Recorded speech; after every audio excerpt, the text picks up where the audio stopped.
Chumash for Monday, Parshas Va'era, page 15.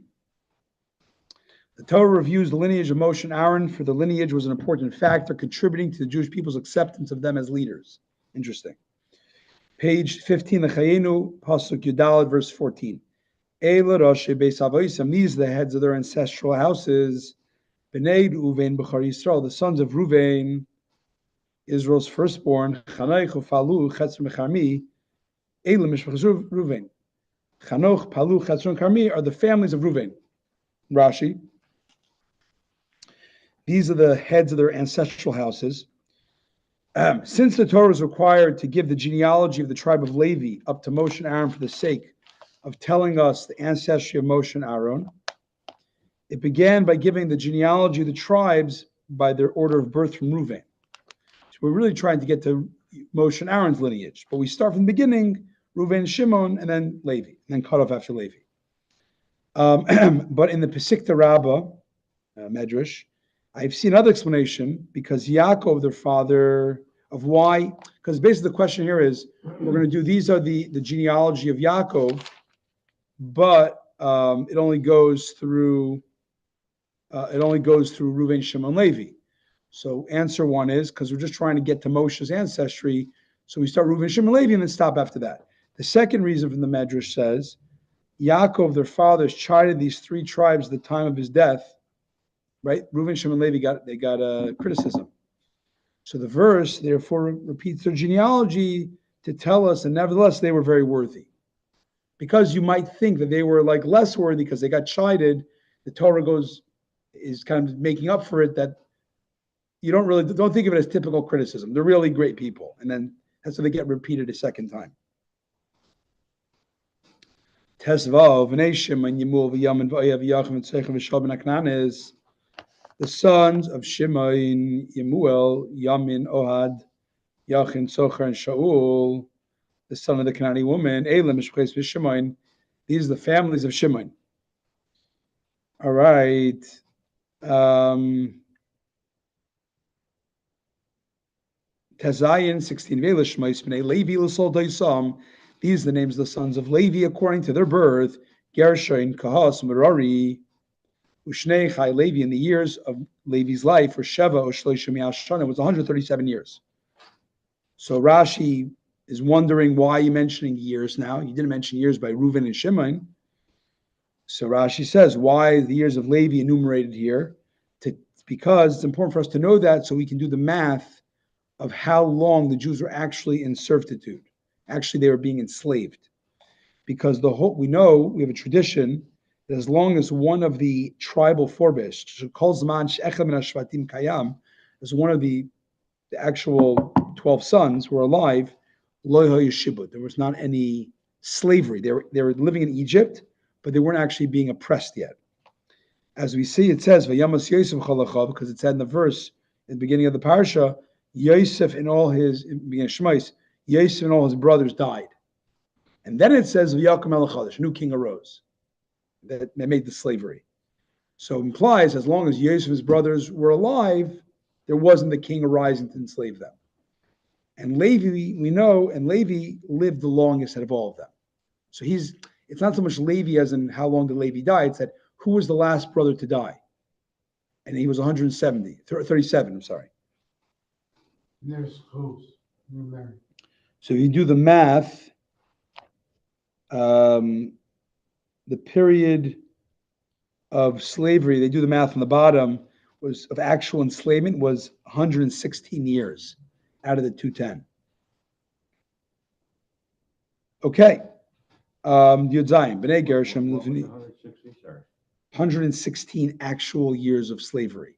116. 116. Okay. 210 living in Egypt, 116 of actual slavery.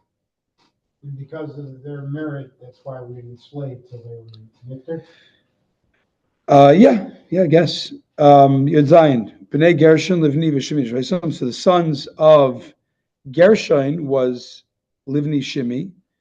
Yud Ches, Ubnei Kas, sons of Kas, Amram v'Yitzar, v'Chevron v'Uziel. So Kas said Amram, Yitzar, Chevron, Uziel. Ushnei Chai Kas, the years of Kas were Shalosh Shloshim Mashana, 133 years. Shnei Chai Kos Shnei Chai Amram. So Rashi.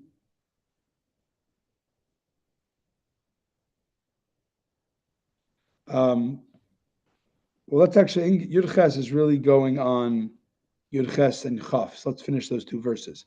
Ubnei Merari Machli and Mushi. The sons of Merari is Machli and Mushi. Elam Mishbeches HaLevi L'Sol Doisam. These are the families of Levi according to their birth. Chavigach Amram es Yecheved Dedas El Elisha. Amram married Yecheved, his aunt, and Amram Yecheved, his aunt. He took her as a wife, his aunt. Okay, and she bore to him as Aaron vis Moshe, Aaron and Moshe. Ushnei Chai Amram. The years of Amram were Sheva Ushloishim Shana, was also 137. Let's see, Rashi Yud Ches. Ushnei Chai Koshnei Chai Amram. So in those two verses, we said, and of all the people, who do we say their lifespan? We said Levi, we said Kahas, and we said Amram. So if you put all those numbers together, as Rashi says, we learn now, once you know how long they lived, you're going to know that the 400-year prophecy that Hashem gave to Avram of being in a land of oppression, it could not have actually taken place actually in the geography of Egypt. Why? Rather, it's counted from Yom Shulchan Yitzchak, the day Yitzchak was born. Sharei Kasmir the Mitzrayim Hayam, because Kahas we know was went down to Egypt.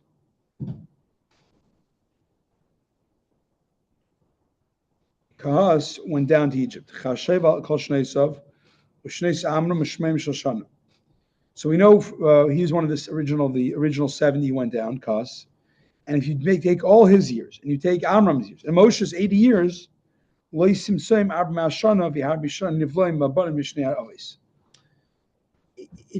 just very glaring that they couldn't have actually been in Egypt 400 years, because Kahas we know was one of the people who came down day one. So if you take his years, we just said, plus Amram's years, 137, 133, and then you take so 133, 137, and Moshe's 80, you don't get to 400, and they weren't born, the last year of each of their life. Their father wasn't. The child wasn't born last year of his father's life. There was years that are overlapping. So you must say the 400 cannot be literal from day one in Egypt. It goes back when Yitzchak was born, and Yitzchak qualifies as being in a land that they didn't own. He stayed in Canaan, but they didn't own the land. So it's still a land of sojourning. 400 years of sojourning. So refresh my memory. When we measure it from Yitzchak's birth, it does come out Yes. to exactly 400? I guess. I didn't do the math, but I guess. Or just more than? No, 400. I think 400. But I have to look it up. Okay. Chaf Rashi, Yocheved Dodasa, Yocheved his aunt. So Dodasa is a new word, I guess. Achas Avu means the sister of his father. Bas Levi Achos Kas. She was the daughter of Levi, the sister of Kas. And Amram was Kas' son. So Amram marrying Yocheved means he married his aunt. Chaf Aleph, V'nei Yitzhar, Ukerach V'nefek V'zichri. Sons of Yitzhar, Karach, Nefek, and Zichri. Chabez, V'nei Ziel, the sons of Ziel is Mishalat, Sav, Sisri. Is, these people. Okay. Page 18, the Chayenu, and verse 23. V'yikach Aaron es Elisheva, Bas Aminadav, Achais Nachshon Elisha. Aaron married Elisheva, the daughter of Aminadav, the sister of Nachshon. He took her, Elisha, as a wife. Vatel alone she bore to him, es Nadav, es Aviv, es Elazar, es Isamar. Nadav, Aviv, Elazar, and Isamar. We're just going through the genealogy of Aaron. Achais Nachshon, Nachshon's sister. From here we learn that someone who marries a woman needs to look into her brothers. Because what is the purpose of knowing Elisheva's father? Okay, that's important to know her genealogy. What if you tell about who her brother was? How does it help you in the genealogy?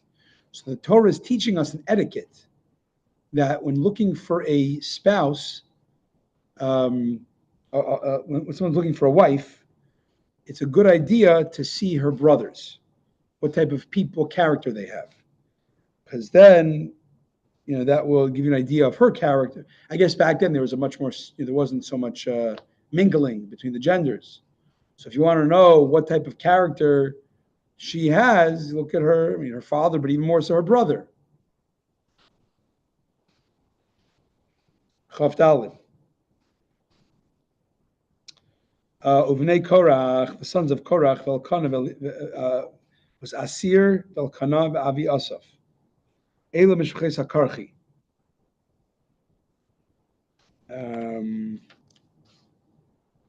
Why are we talking about Korach now? That seems a little bit out of place. I'm just trying to do 1 second. Because Amram had 3 brothers, Yitzhar and Uziel, and Chevron. And we say the kids of those 4 brothers, Amram's kids, Yitzhar's kids, Uziel's kids. We don't talk about Chevron's kids, interesting enough. Then we talk about the next generation, Aaron's kids. And we talk about Korach's kids, which is 3rd generation from Kahas, Yitzhar, Korach. Very interesting. I'm guessing that goes to show you Korach was a big player. We don't mention every grandchild of Kahas who their kids were. Promotion Aaron, okay, then we understand why. But for Korach, he's like singled out to mention his kids. Very, very interesting. Okay. Chaf Hey, Elazar ben Aaron, Elazar the son of Aaron, Lokach loy mibneis Putiel Elisha. He took as a wife from the daughters of Putiel. Batilalo as Pinchas, and she bore to him Pinchas. These are the heads of the ancestral lines of the Levium according to their families. So my guess would be, and I'd love to qualify it, that we're talking about, who came, genealogy, family tree. We're also talking about who's at that time the vanguard of Levites. Aaron, Elazar was even married, his kid was married. Korach, maybe those 3 were the heads at that time. Interesting. Chavav. Okay. Who Aaron and Moshe? These, now that we finished the family tree, this Aaron and Moshe is the same Aaron and Moshe, Amar Hashem Lahem, that Hashem said to them, God said, take out the children of Israel from the land of Egypt according to their various groups. Chavav, who Aaron and Moshe? This is Aaron and Moshe. These are Aaron and Moshe, to Hashem has said, who are Moshe Hashem Hashem.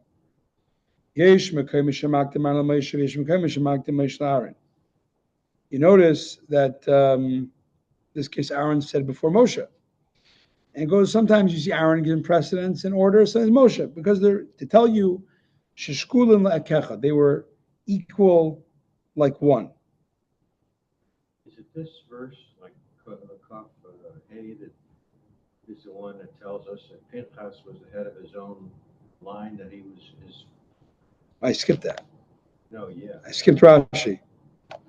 Putiel's daughters. Putiel is a nickname, is one of the 7 names of Yisro.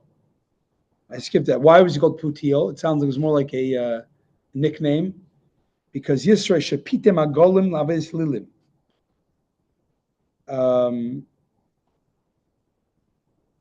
I take it back.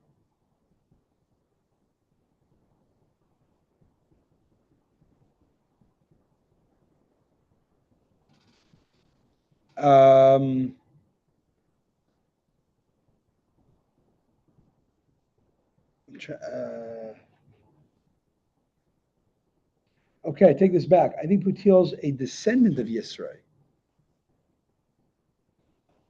sounds to me Putiel is not Yisrael. It's a descendant of Yisrael and a descendant of Yosef. So let's say one of Yisro's kids, not Zipporah, married one of Yosef's descendants. And they had Putiel, who had a daughter who married Pinchas, who married Elazar. And we're to assume they're Jewish.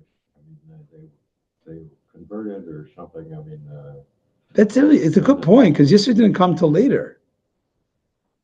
So maybe it didn't happen yet. Maybe they didn't get married yet. Maybe it's eventually to happen. I'm a little confused because you're picking and choosing in the verses who gets listed with the full kids. right. It sounds like it's the heads of the tribe of Levi. Maybe that's what we could say, because it makes sense. Aaron, Elazar, his son, was also, even Korach.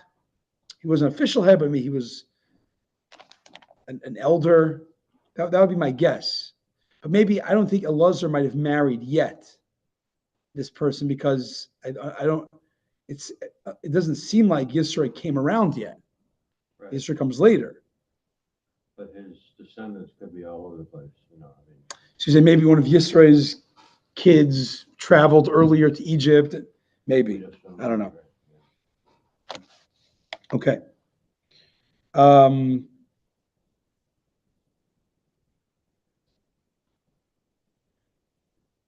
I think I could be wrong, and I'd love to, if I had the time and patience, to look up the super commentaries on Rashi. It says in Rashi, Shekulim Kecha, they're equal like one. So the way they translate it is they're equal, like the equal in greatness. So either one can be listed first, depending where. Right, at the end of the Rashi Chavav. Why is Aaron come before Moshe in the pecking order? Because sometimes Moshe comes first in the pecking order, because they're both holy, they're both equal greatness, so it doesn't make a difference who goes first. But I'd say maybe you can, I wonder if there's a deeper way of reading the words, Shekul and Ke'achad, they were like one, they're equal like one unit. Not that they're equally, they're both, NBA super all-stars, like either one can go first. It's that really Moshe and Aaron were kind of one unit in many ways. It also fits that in this delineation, the firstborn is listed as the firstborn. Well, that's a good point also, right? That's a good point. And, Right, interesting. Al Tzivoisam. So this is the same Moshe, Aaron and Moshe, that God said, take them out of Egypt by their groups. Al means with a base, like a prefix, base, bitzivoisam, with. That they should come with their entire multitude according to their tribes. Sometimes the word al is used merely instead of a single letter prefix. Al charbecha yichya. Sometimes you use the word al rather than base. Amatem al charbechem k'mei b'charbechem. Okay. We're almost done. Chav Zayin, Heim Hamidabrim El Parim El Mitzrayim, Leitzes Bnei Yisrael Mitzrayim. These are the same ones who spoke to Pharaoh, king of Egypt, to take the children of Israel out of Egypt. Who Moshe Aaron? These are Moshe. They are Moshe and Aaron. And now you're going Moshe first. Heim Hamidabrim, Heim Shistavu, Heim Shikumu. They're the ones who are mentioned above. It's kind of like, it's like in episode 2, what happened previously, this is Moshe and Aaron of such and such family, who in the previous episode had, told Pharaoh. They were commanded to carry out this command. Who Moshe and Aaron? Actually, take it back.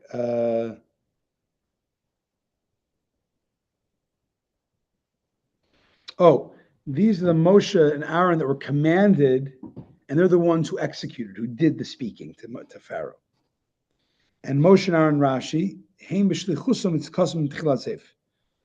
they're the ones who were Moshe and Aaron, it kind of encapsulates the whole story in 2 sentences. These are the ones that God commanded, and they're the ones who did it. They are Moshe and Aaron. Implying that they were Moshe and Aaron, messengers of God from the beginning, from the command till the end of the whole ordeal. 43, because it's superfluous to say Moshe and Aaron. So it's this superfluous mention of them is to tell you that they were Moshe and Aaron the whole time. Okay. Chaf Ches. Wasn't the day that Hashem spoke to Moshe in the land of Egypt, to be continued tomorrow. Vayibiyam Dibur. The verse is connected to the following verse.